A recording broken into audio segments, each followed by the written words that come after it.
Herkese merhabalar. Kanalıma ve mutfağıma hoş geldiniz. Bugün sizlere çıtır çıtır şahane bir cevizli ev baklavası tarifiyle geldim. Gerçekten muhteşem oluyor. Tarifimi gönül rahatlığıyla deneyebilirsiniz. Ev baklavası nasıl yapılır? Tüm detaylarını tarifimin içerisinde bulabilirsiniz. O zaman sizleri daha fazla bekletmeden hemen tarifimin yapım aşamalarına geçiyorum. Baklavanın hamuru için uygun bir yoğurma kabına 1 bardak ılık suyumu ilave ediyorum. Hemen üzerine 1 tane yumurta, 1 tatlı kaşığı kadar tereyağı ilave ediyorum. Hemen ardından 1 paket kabartma tozunu içerisine 1 yemek kaşığı kadar elma sirkesi içerisine ilave ediyorum.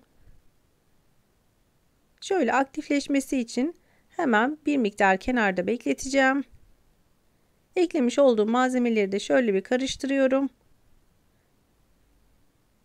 Ben elma sirkesi kullandım. Dilerseniz üzüm sirkesi de kullanabilirsiniz. Bir çimdik de tuz ilave ettikten sonra kabartma tozu karışımını hemen içerisine ilave ediyorum.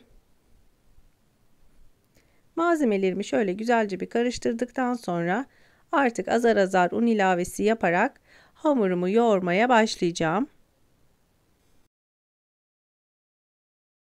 Tarifimde kullanmış olduğum su bardağı ölçüm 250 milim su bardağıdır.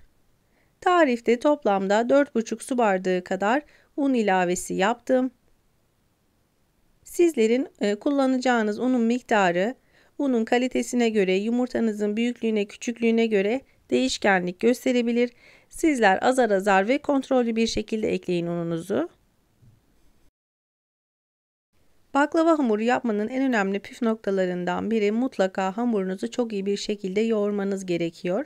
Hamur yoğurma kabında bir süre bu şekilde hamurumu yoğurup toparladıktan sonra hamurumu masaya alıyorum. Masada da bir 5-6 dakika kadar görmüş olduğunuz gibi bu şekilde yoğurmaya devam ediyorum. Hamur pürüzsüz bir kıvama gelene kadar, özlü bir kıvama gelene kadar bu şekilde yoğurmaya devam ettim. Gördüğünüz gibi hamur kıvamını aldı. Gayet çok güzel bir şekilde hamur kıvamını aldıktan sonra şimdi hamur kesme aparatıyla parçalara böleceğim. Toplamda 6 tane beze elde ediyorum. Bu kısmı tamamen masanızın büyüklüğüne göre ayarlayabilirsiniz. Bezeleri tek tek açacağımız için eğer masanız küçükse bezelerinizi de daha küçük tutabilirsiniz.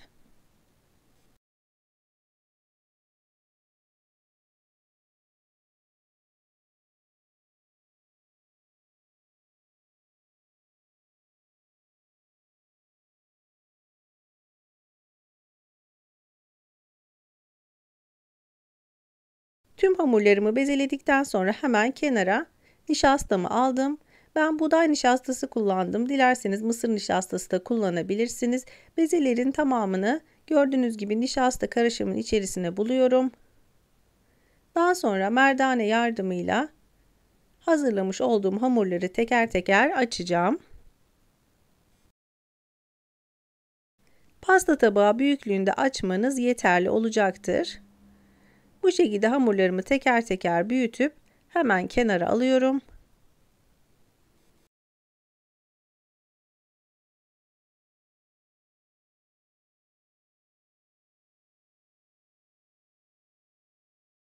Hamurların tamamını açtıktan sonra buzdolabında bekleteceğim için uygun bir borcamın içerisine hamurlarımı teker teker alıyorum.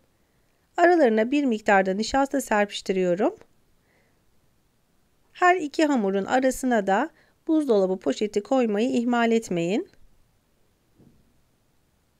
Bu şekilde her iki hamurun arasına da buzdolabı poşetini aralarına koyuyorum. Buzdolabında en az 4 saat, eğer vaktiniz varsa bir gece bekletmenizi tavsiye ederim. Bu şekilde hamurlarınız daha güzel bir şekilde açılacaktır.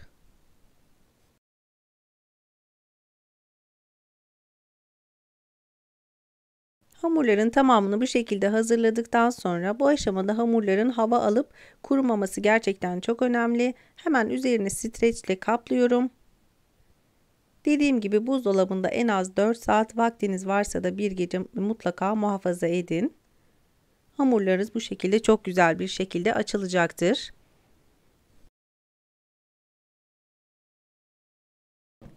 Hamurlarımı bir gecenin sonunda artık buzdolabından aldım.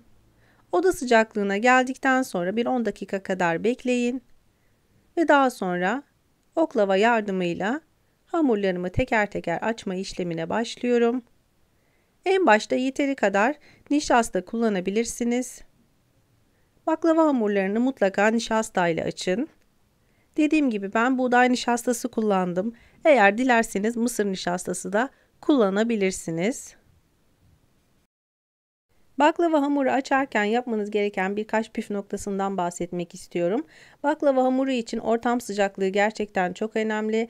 Pencereleriniz falan açıksa mutlaka pencerelerinizi kapatın. Kuru ve serin bir ortam gerekiyor baklava hamuru açmak için. Ve olabildiğince baklava hamurlarınızı çok iyi bir şekilde açın. Ne kadar hızlı açarsanız baklavalarınız bir o kadar da hızlı açılır ve sizi de yormaz. İlk baklava hamurunu açtıktan sonra yedekteki oklavama sardım ve hemen kenara aldım. Bu şekilde tüm baklava hamurlarımı yedekteki merdanenin içerisine saracağım ve hemen ikinci hamurumdan da devam ediyorum.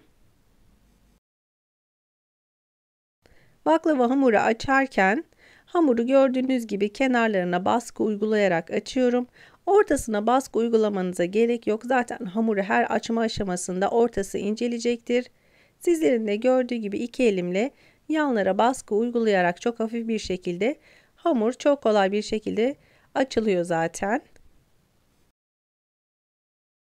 Baklava hamurumu açarken beni tam da buraya kadar izleyen siz değerli takipçilerimden her zaman olduğu gibi yoruma kalp olur, emoji olur veya tarifim hakkında herhangi bir fikriniz varsa bunu benimle yorumlar kısmına yazarak paylaşabilirsiniz. Ayrıca tariflerimi sevdiğiniz kişilerle sosyal medya hesaplarınızdan paylaşarak da bana destek olabilir, kanalımın büyümesinde yardımcı olabilirsiniz. Hamuru açarken en önemli püf noktalarından bir diğeri ise hamuru olabildiğince ince açmanız gerekiyor. Hamuru ne kadar ince açarsanız emin olun baklavalarınız da bir o kadar lezzetli olacaktır. Altı hamurumun da tamamını açtıktan sonra oklavaya sarmıştım. Şimdi gördüğünüz gibi en son yaptığım hamurun üzerine 5 yufkamı da gördüğünüz gibi üzerine yerleştirdim.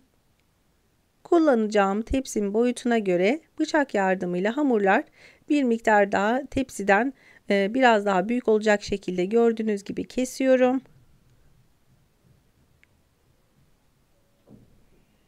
Bu şekilde hazırladıktan sonra hemen kenar kısımlarında gördüğünüz gibi kesiyorum. Alt tabanına olacak şekilde kenar kısımlarını tepsimin içerisine yerleştireceğim.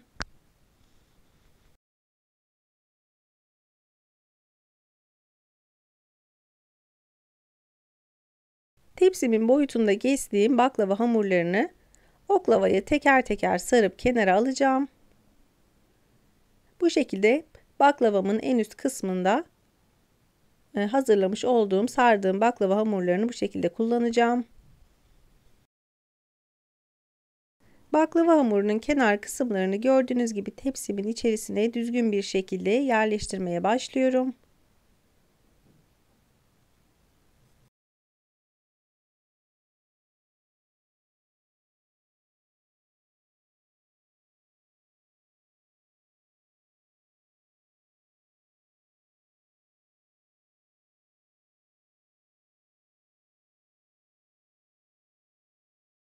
Hamurun kenar kısımlarını bu şekilde tepsime yerleştirdim. Yarısını olacak şekilde. Ben baklavamı cevizli olarak hazırlayacağım. 250 gram cevizi rondodan geçirdim. Hafif dişe gelecek şekilde, çok ince olmayacak şekilde rondodan geçirdikten sonra gördüğünüz gibi baklavamı hamurumun her tarafına gelecek şekilde yayıyorum. Kalan kenar kısımlarını da tekrardan tepsimin üzerine yerleştiriyorum. Hamurların tamamını tepsime dizdikten sonra oklavaya sarmış olduğum hamurları da tepsimin üzerine ilave ediyorum. Aralarına tereyağı sıvı yağ karışımından ilave ediyorum. 200 gram eritmiş olduğum tereyağının içerisine yarım çay bardağı kadar sıvı yağ ekledim. Oda sıcaklığına geldikten sonra tereyağını eritirken mutlaka üzerindeki köpüğünü alın.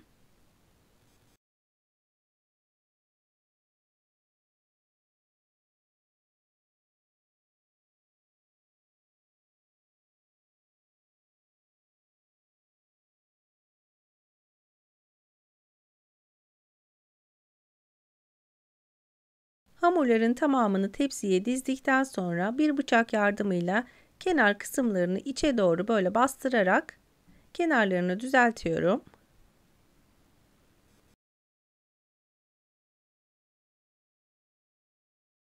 Bir bıçak yardımıyla artık baklavamın şeklini veriyorum. Siz dilediğiniz şekilde baklavalarınızı kesebilirsiniz.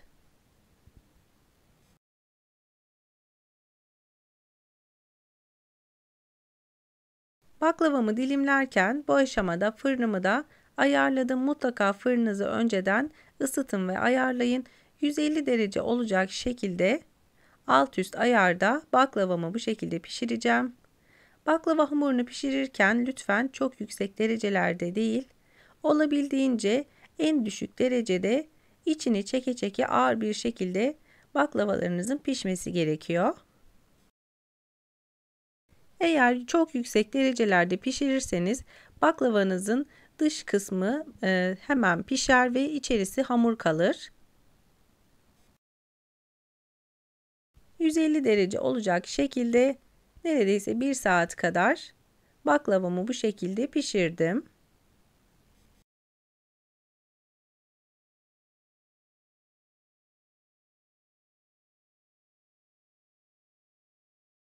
Baklavanın tamamını dilimledikten sonra hemen üzerine kalan yağ karışımını baklavanın her tarafına gelecek şekilde fırça yardımıyla sürüyorum.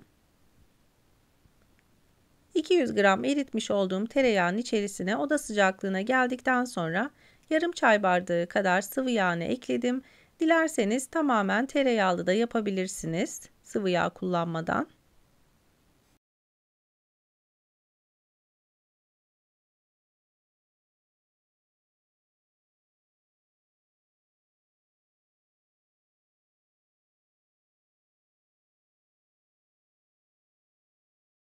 Tereyağının tamamını sürdükten sonra bıçak yardımıyla kesmiş olduğum yerlerden tekrardan üzerinden bir geçiyorum. Yağın her tarafına ulaşabilmesi için ve daha sonra artık pişmesi için baklavamı fırına götürüyorum.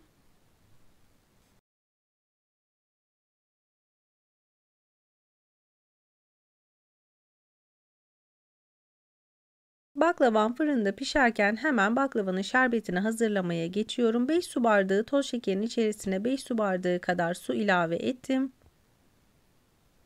Bu şekilde çırpıcı yardımıyla şeker eriyene kadar karıştırıyorum. Şeker eridikten sonra yarım limonun suyunu ilave ediyorum.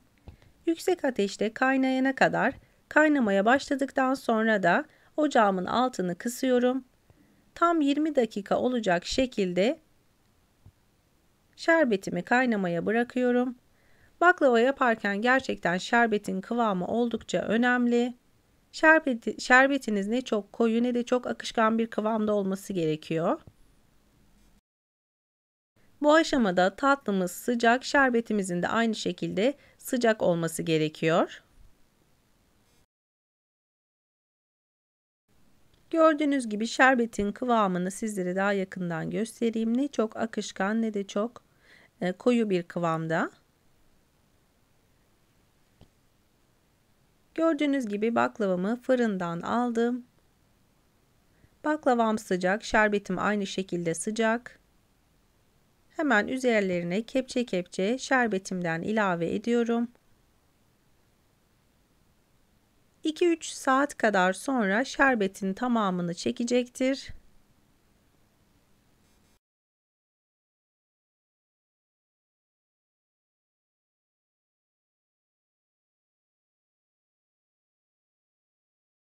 Üç 4 saat kadar sonra gördüğünüz gibi Baklavam şerbetini çok güzel bir şekilde çekti. Servis için üzerlerine Antep fıstığıyla süslüyorum. Görüntüsü, lezzeti gerçekten muhteşem, şahane bir cevizli ev baklavası hazırladım bugün sizlere. Umarım sizler de tarifimi dener ve beğenirsiniz. Tarifimi buraya kadar izlediyseniz ve beğendiyseniz mutlaka beğen butonuna basmayı, kanalıma hala abone olmadıysanız kanalıma şu an ücretsiz bir şekilde abone olabilirsiniz. Hemen yanındaki bildirim zilini açarak da yeni yapmış olduğum tariflerden anında haberdar olursunuz. Şerbetini tam olarak çeken, kıyır kıyır, gerçekten şahane bir cevizli ev baklavası tarifi. Tarifimi gönül rahatlığıyla deneyebilirsiniz. Dilerseniz bayram baklavası olarak da gerçekten hazırlayabilirsiniz. Tarifime son derece güveniyorum. Vermiş olduğum tüm püf noktalarına uyarsanız eminim sizler de bu şekilde şahane bir baklava hazırlayabilirsiniz. Yapmış olduğum tüm tariflerde sizlere elimden geldiği kadar tüm püf noktalarını vermeye çalışıyorum. Ama yine de aklınıza herhangi bir şey takılırsa yorumlara yazın lütfen. Yorumlarınızı görür görmez sizlere yardımcı olmaya çalışırım.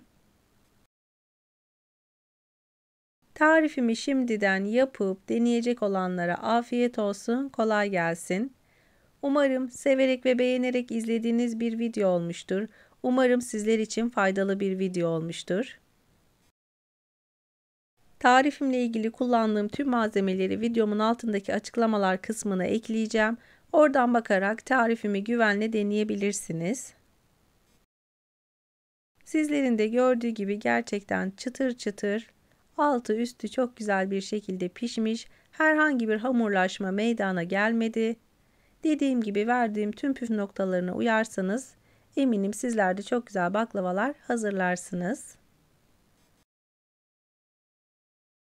Sizler tarifimin güzelliğini izlerken ben de sizlere veda edeyim. Bir tarifimin daha sonuna geldik. Videomu izlediğiniz için çok teşekkür ederim. Bir sonraki tarifimde görüşmek üzere. Hoşça kalın, sağlıkla kalın.